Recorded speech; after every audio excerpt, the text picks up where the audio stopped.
waktu Profesor Dr. Didik Junaidi Rahbini saat ini tentu sangat tersita untuk memikirkan strategi, bukan hanya membangun DKI, tentu strategi untuk memenangkan pemilihan pilkada di DKI ini untuk menjadi calon wakil gubernur. Dan tentunya kita akan gali lagi sedikit lebih jauh dalam bagian terakhir dari pertemuan kita bersama dengan Dr. Rahbini. Dan kita di Berita Satu dan di Berita Satu TV juga mengucapkan tentunya banyak terima kasih kepada beliau yang telah dapat meluangkan atau memikirkan beberapa hal yang dapat dibagi atau di-share dengan kita di sini di Berita Satu. Konstituen DKI. Siapa konstituen DKI? Saya tahu penduduk DKI, tapi siapa konstituen yang menurut Profesor Didik Rahbini merupakan mereka yang kalau dikatakan di dalam marketing, target market ini siapa?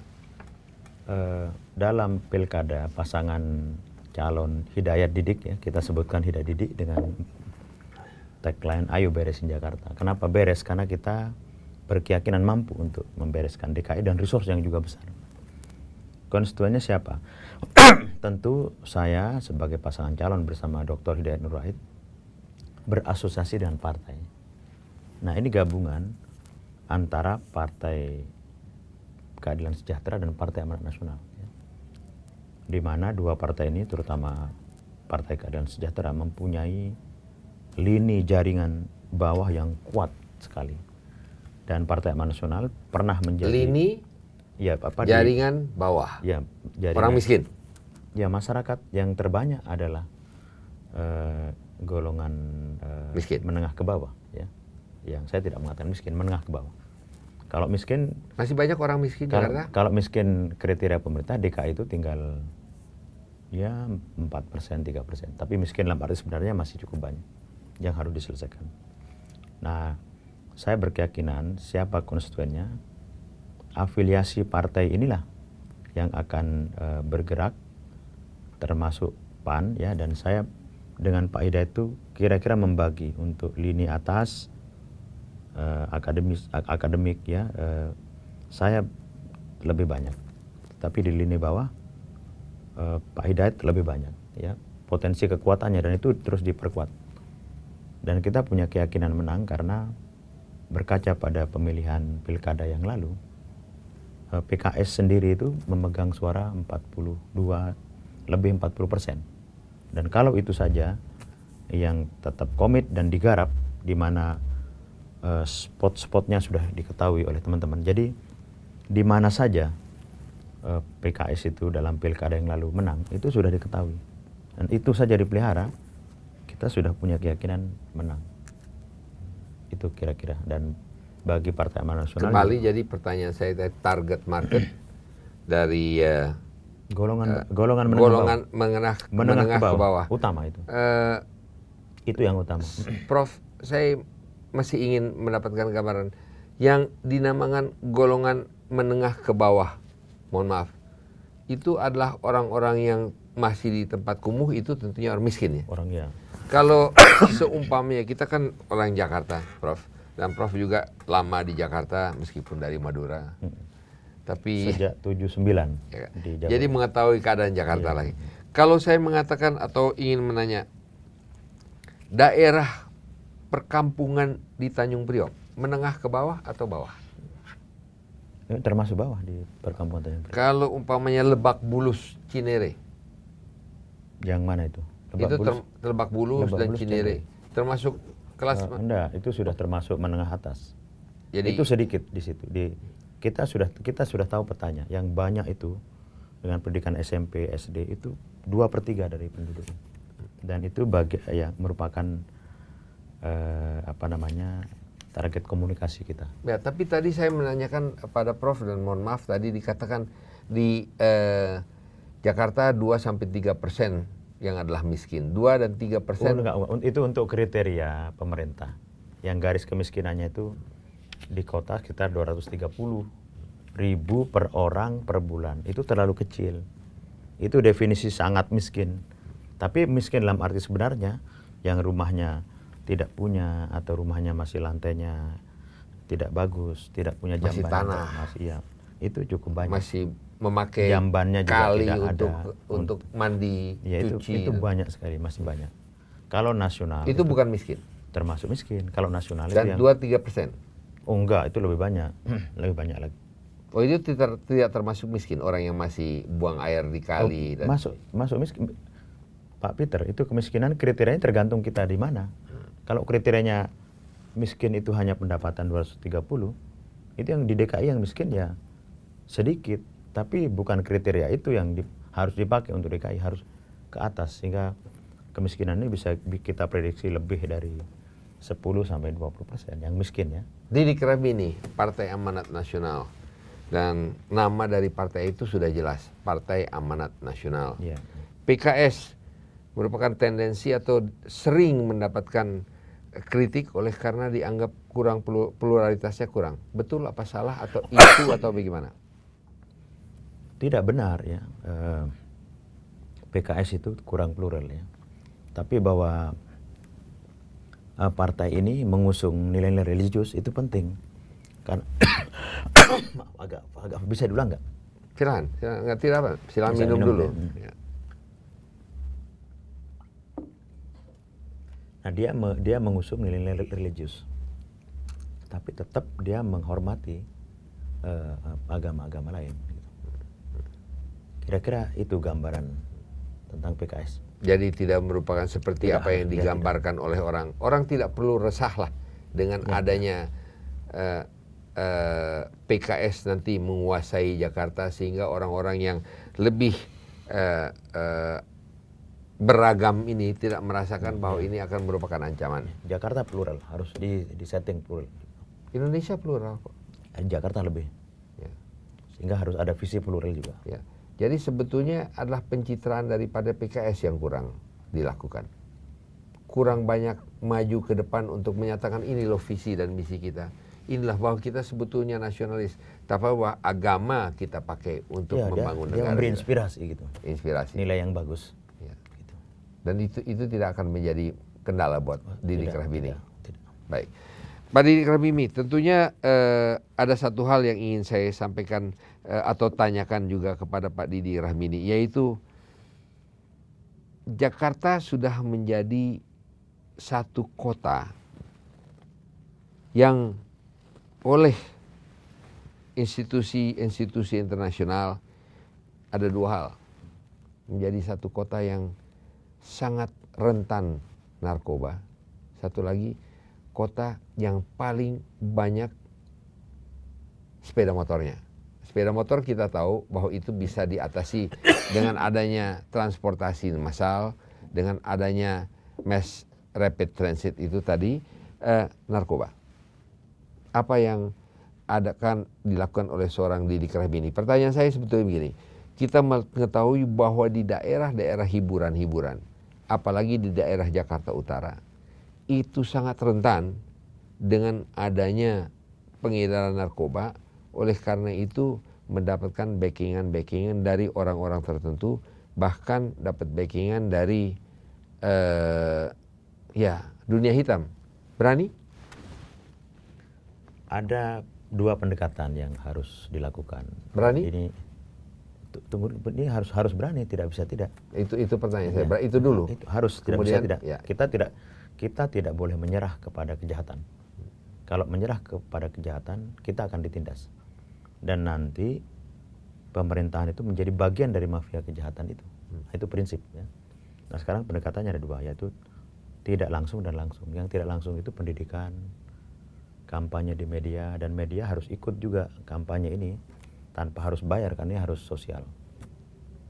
Dan yang kedua langsung. Nah ini bagian bersama aparat keamanan. Sehingga perang terhadap narkoba dan kejahatan mesti dilakukan tanpa akhir. Berani mengambil tindakan yang keras? Nah, harus. Kita harus melakukan perang terhadap kejahatan dan narkoba.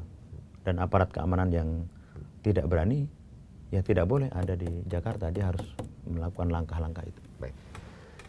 Pertanyaan terakhir sebelum Profesor Rahbini dapat menyampaikan aspirasi daripada Profesor Dr. Rahbini, bukan aspirasi rakyat, tapi aspirasi daripada Profesor Dr. Junaidi Rahbini, Didik Junaidi Rahbini. Pertanyaan saya satu hal yang kecil. Jakarta ini, dan tadi sudah saya angkat masalah ini, masalah grafiti. Tentunya satu statement, kalau grafiti itu dibaguskan, itu nanti akan menjadi artistik. Baiklah, menurut hemat saya dapat mengerti bahwa itu satu statement kampanye yang sangat bagus. Tapi kita melihat bahwa rumah-rumah orang dicat, kira-kira berani menghukum mereka yang melakukan, kalau di Singapura pernah terjadi grafiti, ada orang Amerika, anak orang Amerika dihukum mau dipecat. Kemudian dipecut. Pecutnya itu dengan 3 kali pecutan bambu. Amerika protes, itu warga negara saya, Anda tidak boleh hukum demikian. Tapi akhirnya pemerintah Singapura bilang, baiklah, karena you negara kuat, saya nggak pecut 3 kali, saya pecut 1 kali aja. Bebekas. Tindakan tegas seperti ini berani? Tindakan seperti ini berani dilakukan? Masalah grafiti ini Pak Peter ya. Sebagai contoh. Ini bukan masalah yang besar. Harus bisa diatasi. Ya. Prinsipnya bahwa halaman orang, rumah orang itu haknya dia. Tidak boleh diganggu. Kalau diganggu? Kalau ada yang mengganggu, ya tentu masukkan ke polisi dan ditreat sebagai masalah hukum. Ya, tentu hukumannya tidak seperti maling dan lain-lain. Ya. Nah, tidak seperti maling. Ya, tidak seperti itu. Tentu itu bagian. Kita melihat Dahlan Iskan. Ya. Sudah melaksanakan satu gebrakan yang akhirnya dia turun, membuat kejutan. Sekarang semua orang yang kerja di Jasa Marga akhirnya membuka semua pintu yang ada di situ. Merupakan satu gebrakan menterkejutkan orang. Akan melakukan hal-hal seperti itu? Sebenarnya kejutan itu perlu, tapi tidak yang utama. Yang utama itu orang Indonesia perlu dikejutin nih. Kalau nggak beres-beres. Iya, kejutan perlu, tapi tidak cukup. It is necessary but not sufficient. Nah, yang perlu bahagian daripada perbaikan kan? Iya, bisa, tidak apa-apa ya. Nah, tapi yang paling penting nanti membangun sistemnya. Ya seperti kejutan Pak Dahlan itu nanti sistem pelayanannya harus standar dan sekarang ada standarisasi. Nah, itu kejutan pertama itu seperti itu. Banyak hal-hal yang harus dikejutkan juga bisa. Aspirasi Profesor Didik Junaidi Rahbini 5 tahun periode kalau nanti menjadi pasangan gubernur, wakil gubernur, apa yang dapat diharapkan oleh masyarakat melihat ke depan 5 tahun dari sekarang kalau memang terpilih, kalau itu tentunya baik. Tapi ada satu target 80 hari, 160 hari, 320 hari, 360 hari target. Kalau target itu apa dan kalau tidak tercapai berani mundur? Soal mundur atau tidak mundur ya tergantung warga ya. Saya maju dalam Pilkada DKI kalau hanya untuk tidak berhasil, itu untuk apa? Kan ini mengorbankan banyak hal yang sudah saya kerjakan di waktu-waktu yang lalu. Sehingga masuk ke dalam pemilihan gubernur DKI ini untuk bisa mengatasi masalah-masalah itu. Perkara mundur itu soal gampang, tinggal masyarakat minta saya mundur, akan mundur. Gitu? Iya, tidak usah disuruh. Tidak usah disuruh, minta saja untuk secara rame-rame, nggak becus, nggak beres, udah. Gitu kira-kira. Nggak mudah lo itu. Iya, tetapi ya tentu pasti ada mekanisme yang penting, ada mekanisme di dalam politik yang tidak seperti. Betul, tapi ini bukan politik dalam arti kata kalau kita lihat di Jepang umpamanya ada terjadi sesuatu, nggak usah disuruh orangnya mundur dulu. Meskipun politik saya mundur deh, ini tanggung jawab saya tidak berhasil, bisa. Oh iya, itu satu bagian dari komitmen ya yang ada penting komitmen? kita lakukan. Oh, pasti dong harus. Apa? Ya tanggung jawab terhadap apa yang kita lakukan. Ya kalau kita tidak bisa menyelesaikan masalah, ya itu kita harus tanggung jawab. Bentuknya apakah mundur ataukah komitmen balik dengan masyarakat dan lain-lain. Itu kira-kira. Harapan saya tentu untuk membangun Jakarta ini tidak bisa hanya pemerintah DKI saja. Saat 2 atau 3 rumah tangga warga saja tidak mau bekerja sama, dia menghalangi satu kanal atau satu jalan itu akan mengorbankan 9 juta rakyat. Nah, karena itu kita mohon ya untuk hal-hal yang strategis untuk bekerja sama. Tentu tidak Dengan digusur pengorbanan dengan bersama. pengorbanan bersama dan perbaikan bersama. Kira-kira seperti itu. Banyak hal-hal yang tingkat keberhasilannya itu bukan pada diri pribadi pemimpinnya dan aparatnya, tapi juga pada masyarakat. Seperti itu kira-kira harapan. Saya mau tanya terakhir betul-betul karena kebetulan saya masih punya sedikit waktu.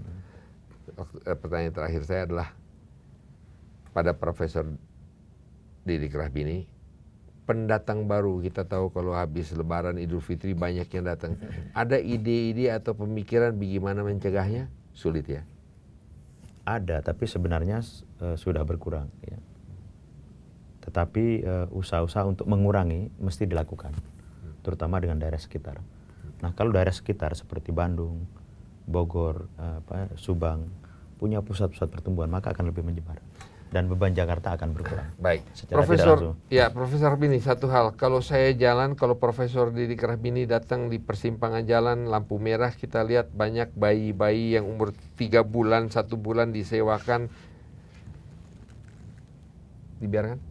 Tidak, itu jadi begini. Merupakan bagian dari Tidak, tidak.